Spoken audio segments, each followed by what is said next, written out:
Halo teman-teman semua, bagaimana kabarnya hari ini? Semoga baik-baik saja. Berjumpa lagi dengan saya Latif Yanto. Selamat datang di channel ini, channel yang akan selalu membahas tentang dunia sepak bola, utamanya adalah timnas kita, timnas Garuda dan perkembangannya. Mulai dari pemain, latihan, kegagalan dan kemenangan, rekor, kemudian hal-hal lain yang bisa berkaitan dengan sepak bola, terutama timnas Indonesia. Jadi secara sederhana, apapun yang berkaitan dengan sepak bola, terutama timnas Indonesia, akan selalu saya bahas di channel ini. Jadi bagi yang berkenan, monggo di subscribe terlebih dahulu.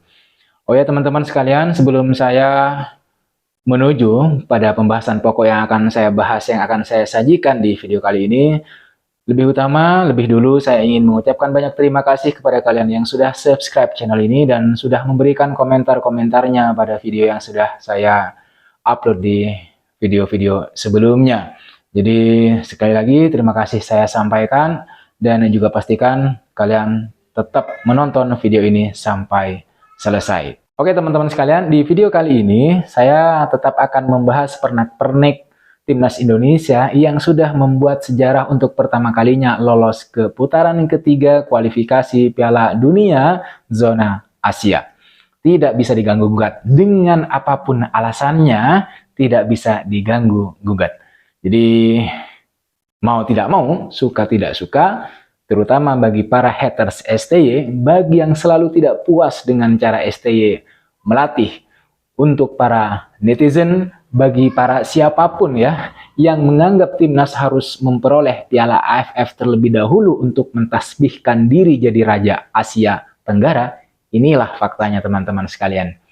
Tanpa harus memenangi Piala AFF terlebih dahulu, timnas Indonesia sudah melangkah lebih jauh, bukan hanya di level Asia, tapi juga sudah di level dunia. Sekali lagi saya katakan ini level Piala Dunia.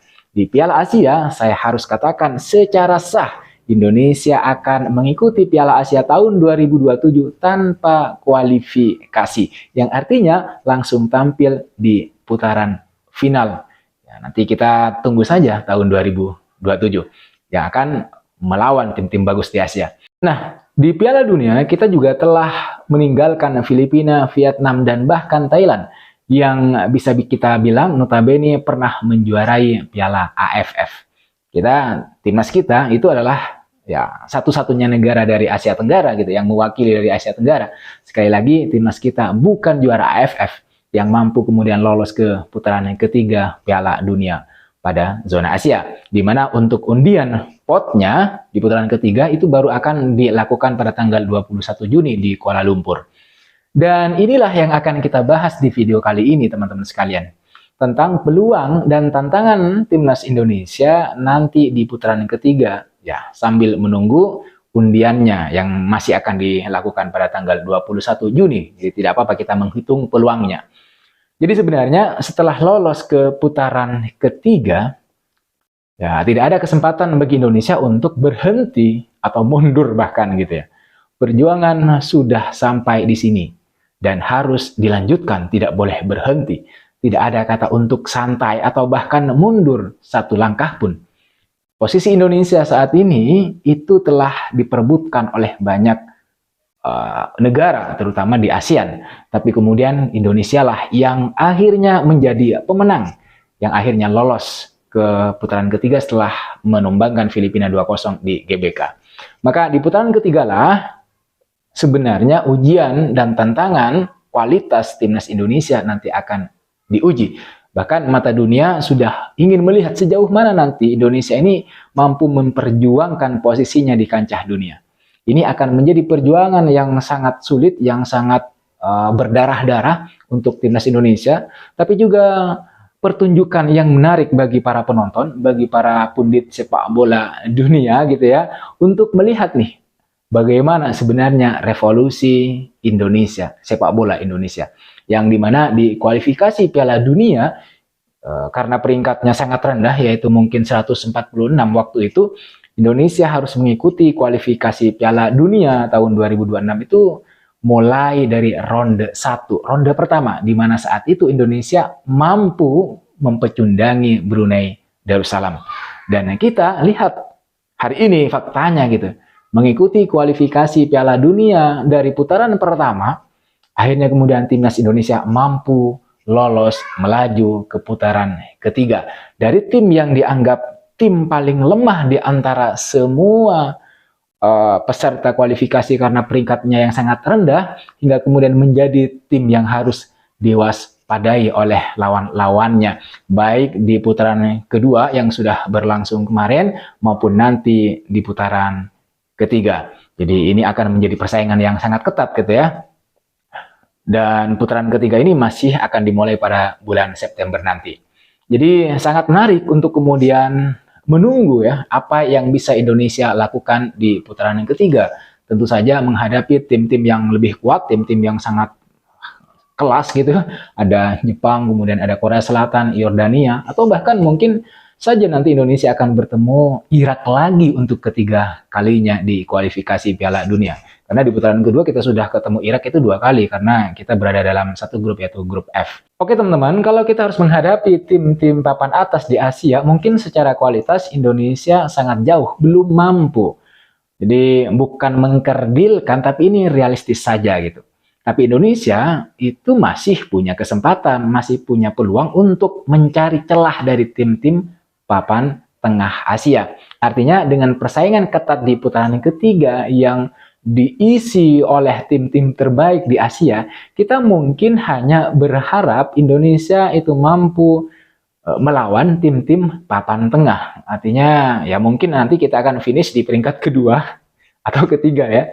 Kalau Indonesia satu tim dengan 2 tim papan atas Asia, mungkin kita tidak bisa berharap Indonesia berbuat lebih banyak. Dan kemungkinan Indonesia hanya mampu menempati peringkat ketiga atau keempat. Itu kalau dalam satu pot yang ditempati Indonesia ada 2 tim papan atas. Nah, sebagai warga Indonesia yang baik, sebisa mungkin kita harus menjauhi asumsi, harapan bahwa Indonesia hanya akan menghuni posisi juru kunci. Artinya kalau tidak peringkat 6 ya mungkin peringkat 5 gitu ya. Memang secara peringkat FIFA, Indonesia adalah tim terlemah kedua di antara 18 tim lainnya. Bisa dibilang, kalau dilihat secara peringkat, Indonesia memang yang terlemah. Tim terlemah, ya. Di mana tim terlemah ini harus berjuang habis-habisan, mati-matian di putaran ketiga melawan tim-tim papan atas di Asia. Secara logika, pertandingan tim papan bawah melawan bertanding tim papan atas tentu semua orang akan setuju bahwa pertandingan tersebut akan dimenangkan oleh tim papan atas. Tentu sangat kecil kemungkinan bagi Indonesia, bagi tim papan bawah untuk memenangkan pertandingan tersebut ya. Indonesia terutama. Bertemu Irak saja 2 kali kita menelan kekalahan. Tidak pernah memperoleh kemenangan. Apalagi jika kita nanti harus melawan tim sekelas Jepang, Korea Selatan, Yordania, Arab Saudi, atau tim-tim kuat lain, tim-tim papan atas Asia yang lain. Akan tetapi kabar baiknya teman-teman, dari 18 tim yang berlaga di putaran yang ketiga, itu nanti tidak semuanya tim kuat, tidak semuanya tim yang berada di papan atas.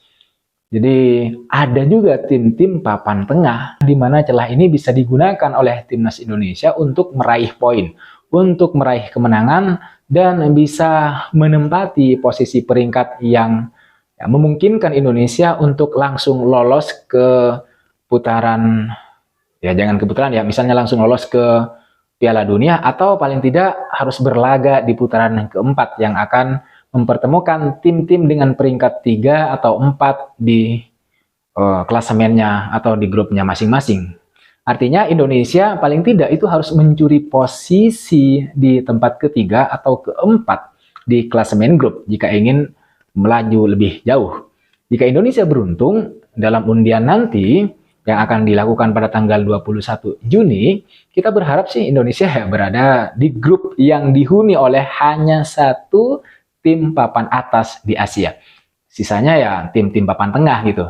Jika keberuntungan itu terjadi, artinya dalam satu pot mungkin hanya diisi oleh 1 tim papan atas, kemungkinan kita bisa ya merebut posisi 2 atau posisi 3 atau posisi 4. Jadi agak lebih mudah lah untuk memperebutkan posisi itu karena kita hanya harus berhadapan dengan satu tim papan atas. Sisanya kan tim-tim papan tengah, di mana kemungkinan dengan kualitas yang dimiliki oleh Indonesia saat ini yang dihuni oleh pemain-pemain berkualitas yang berlaga atau bermain di Eropa, kemungkinan ya bisa lah mengatasi perlawanan dari tim-tim papan tengah. Kita bisa mengambil celah dari sana dan kemudian merebut posisi.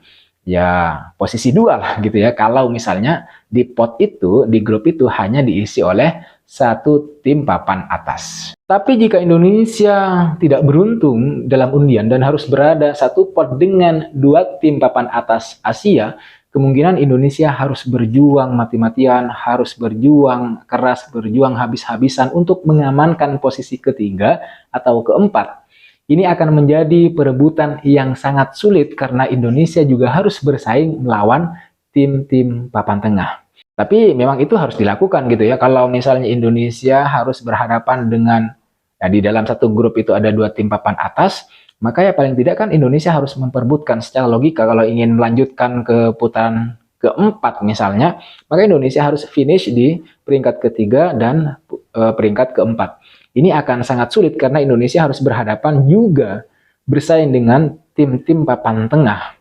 Dan hanya ada 2 tempat yang bisa diperebutkan oleh Indonesia, kalau tidak peringkat 3 ya peringkat 4 gitu. Nah, peringkat 3 dan peringkat 4 ini kan punya peluang untuk terus melaju ke putaran keempat, untuk diadu lagi, dan kemungkinannya lebih besar gitu. Tetapi yang paling penting adalah di putaran ketiga ini, kalau misalnya Indonesia tidak beruntung dan harus berhadapan dengan minimal 2 tim papan atas Asia, yaitu ya. Jadi peluangnya akan sangat sulit untuk menempati peringkat 2, yang artinya untuk lolos ke Piala Dunia dari putaran ketiga ini akan sangat sulit. Jadi Indonesia mungkin harus yang menargetkan posisi 3 atau posisi 4. Dan itu sangat sulit. Dan memang tidak ada yang mudah di putaran ketiga ini, semuanya sulit. Tapi apakah kesempatan itu sudah tertutup untuk Indonesia bahkan sebelum undian dilakukan pada tanggal 21 Juni? Saya kira tidak ya. Kita jangan menjadi bangsa atau tim atau sekumpulan orang-orang yang menyerah sebelum berperang, yang sudah kalah sebelum bertanding di medan pertempuran. Katanya kan semakin kuat lawan, semakin sulit medan pertempuran, maka semakin membanggakan nanti ketika kemenangan itu didapatkan. Katanya kan begitu. Nah, Indonesia harus berjuang. Medan pertempurannya sudah pasti sangat sulit. Tapi di medan pertempuran yang sulit itu, kekuatan kita, kualitas tim kita diuji. Apakah layak untuk lolos ke final atau ke putaran final yang memainkan 48 tim nanti di Piala Dunia. Kalau layak di kualifikasi ini, maka ya tentu saja nanti Indonesia akan lolos. Tetapi kesempatannya seperti apa? Peluangnya masih ada apa enggak dengan melihat sulitnya persaingan di putaran ketiga ini gitu. Kita harus optimis teman-teman bahwa peluang itu masih ada. Indonesia masih punya kesempatan dan peluang. Saya bilang tadi Indonesia ini memang tim terlemah karena kita hanya melihat dari sisi peringkat, dari sisi angka saja. Padahal sebenarnya peringkat Indonesia mungkin tidak menggambarkan kualitas yang sebenarnya dari tim ini.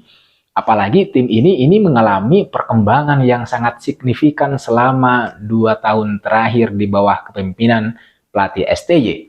Dan itu sudah cukup untuk kemudian membuktikan bahwa timnas Indonesia itu punya peluang di putaran yang ketiga, punya kesempatan. Dan itu harus dimaksimalkan.